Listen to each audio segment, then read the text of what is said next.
All right, ladies and gentlemen, good afternoon. Welcome to our Friday Steam Bites. We're just a minute out before we begin. Our session topic today is secret codes and math.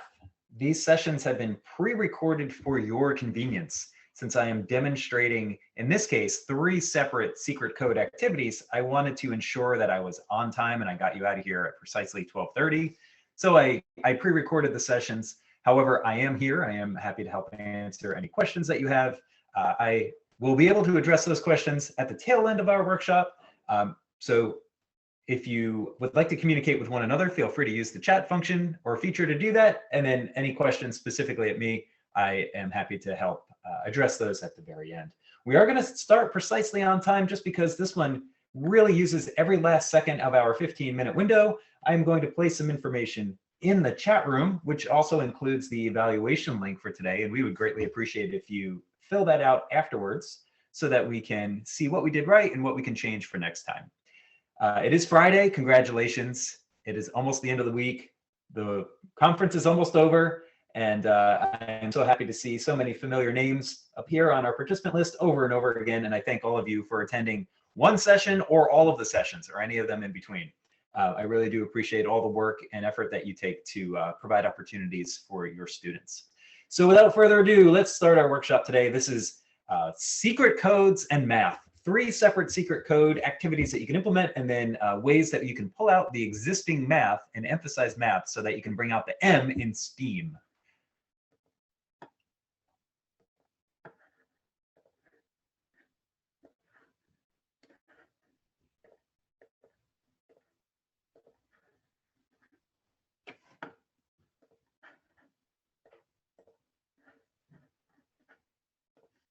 Hello, STEAMpower. Welcome. It's Friday. You made it through the week. We're almost done. We have one more Steam Bites workshop, and this workshop today is going to focus on secret codes and math.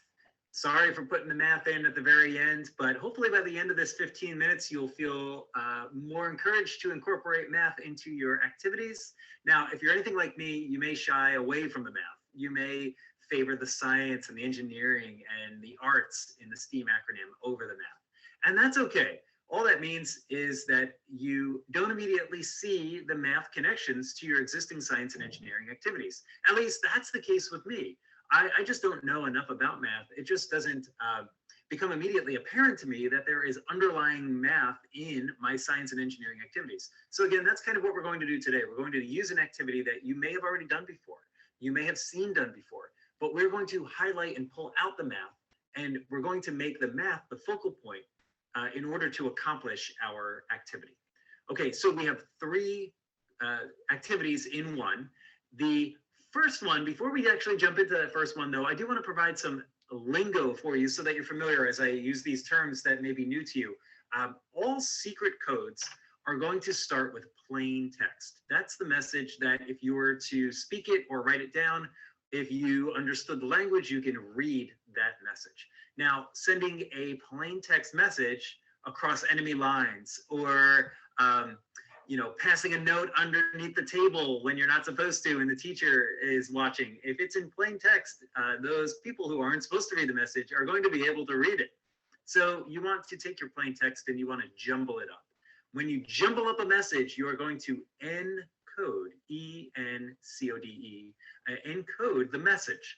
And the encoded message is going to travel in its encoded form using whatever transmission method that you would use. So for instance, when you send your credit card information online, you're going to send it across a wire, and the message that contains your credit card number is going to become encoded in your computer before it's sent out.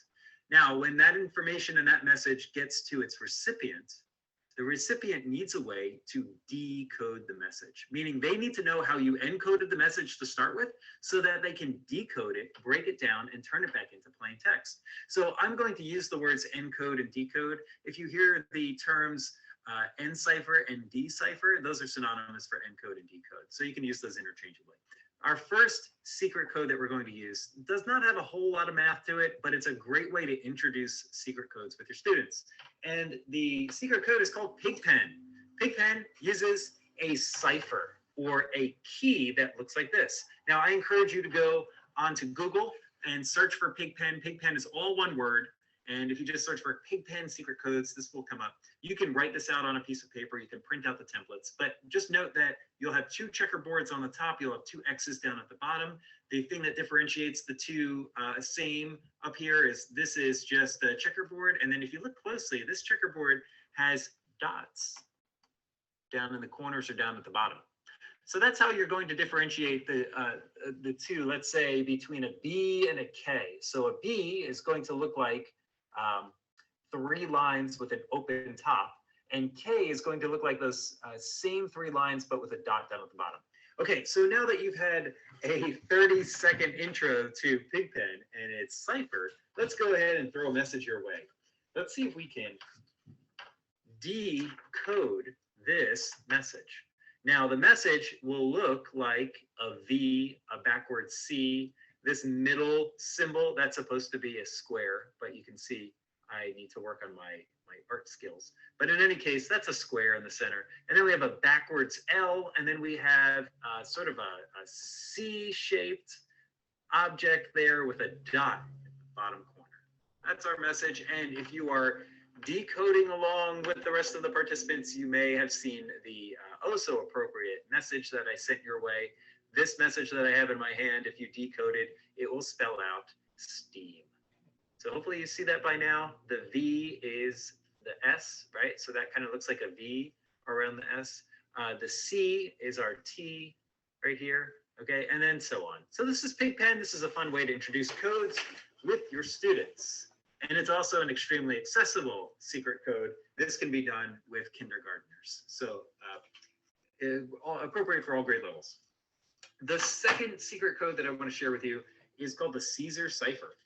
And to properly do the Caesar cipher, I encourage you to find a template online. You can just search for the Caesar cipher templates. You can download them in PDF form. Do a Google search and find that. You can also make these by hand, but man, they're so much easier just to print them out. So here's what it looks like. You've got 2 circles. You're going to hold steady the center, the outer circle, and then you're going to spin the inner circle. And when you spin the inner circle, you are performing what's called an alphabet shift. Let's show you what the circle looks like before the alphabet shift begins. You'll see that the A is aligned to the A, the B is aligned to the B, and so on. So this is an alphabet shift of 0. In fact, if you look closely at our Caesar wheel, you'll see that there are numbers underneath the letters in the inner circle.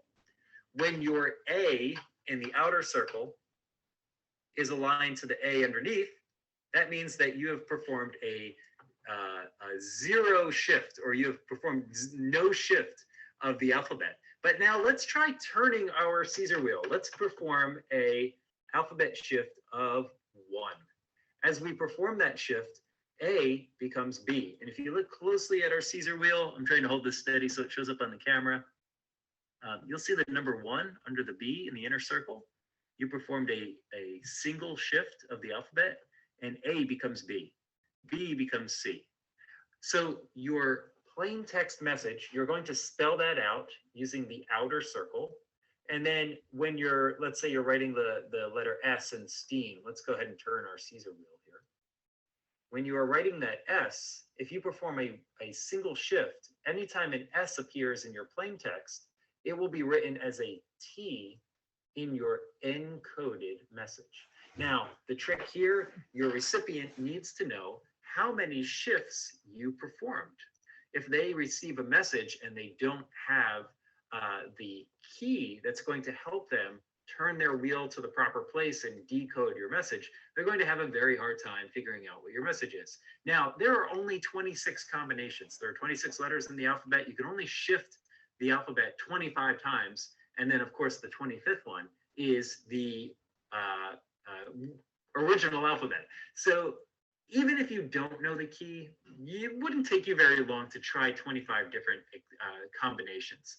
So this isn't the most secure message, but it is a quick way to do some secret codes. Now, how do we incorporate math here? Well, you notice the numbers underneath the letters in the inner circle.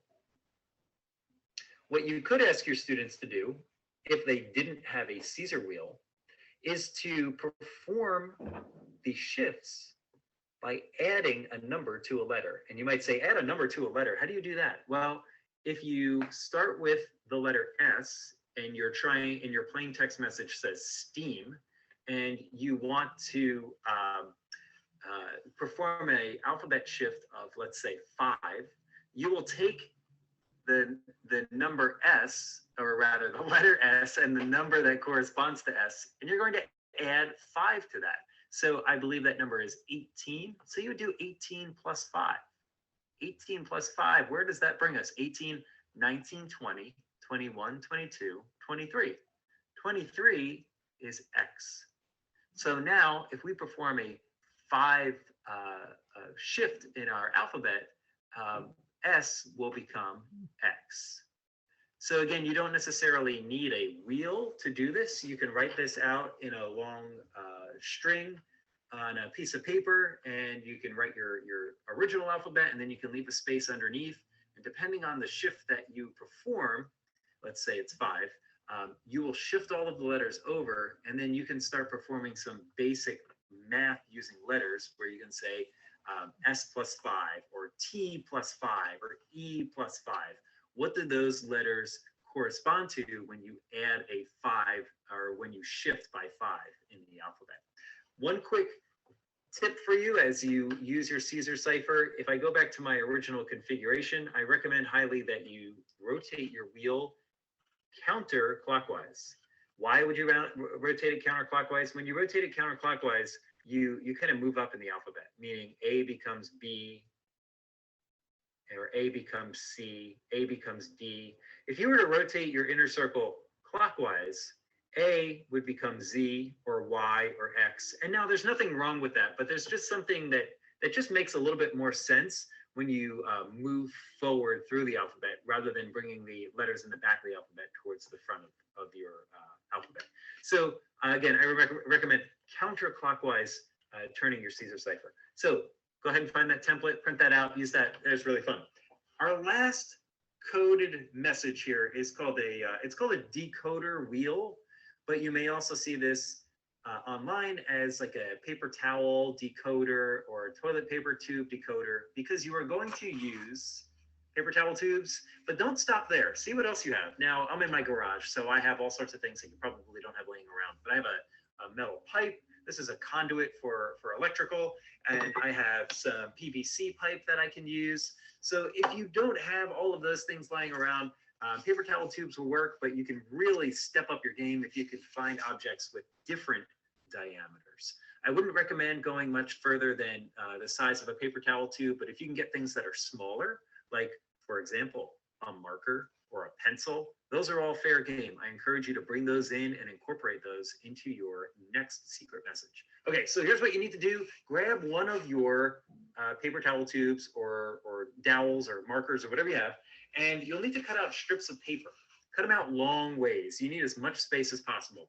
You'll tape one end of your paper paper strip to the towel tube, and then you will wrap the paper around so that the paper lines up nicely, right? So that it kind of looks like all the edges meet nicely. And of course, if you tape this down, it will look a lot cleaner and it'll be a lot easier to work with. So now this is where you're going to write your secret message. Let's see if I can hold on to the paper and show you. There we go. So you'll see that there are 2 strips. Because the diameter of our paper towel tube is wide, I was only able to put 2 wraps on with this strip of paper, but I can write a 2-letter message. I can put 1 letter here, and I can put another letter here. Hopefully, I'm doing that backwards. You'll put a letter, you get the idea. You put 1 letter on either side to spell out a message. Now, in the rest of the strip of paper, as it's wrapped around the tube, you're just going to put a bunch of random letters. Now, the only way that you can decode this message is if you have the proper key, meaning if you have the proper diameter tube that you will wrap your piece of paper around. So let me show you an example of what this looks like. I had written a message earlier and I placed it on my PVC pipe. Let's go ahead and make sure that it's oriented correctly for you. There we go. That's how it's supposed to look. My camera is backwards, so that's why I'm presenting things to you backwards. So I just put a bunch of random letters on my strip of paper as it was wrapped around my PVC pipe. But there is one location where it actually spelled out a message, and I'm going to have to rotate around to see if I can find it. There it is. I spelled out fun because I'm having fun doing math.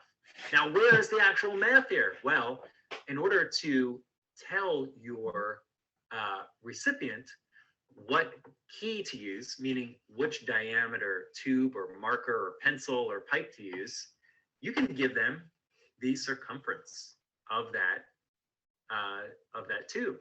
Now, if your recipient has a strip of paper with a bunch of random letters on it and a circumference, they can now take the measurements, meaning measure the diameter of their tubes, to find out which one you used when you created the message, so that they can wrap their message around their paper towel tube and line up the letters in the correct way, right? So here's what your message looks like as you send it.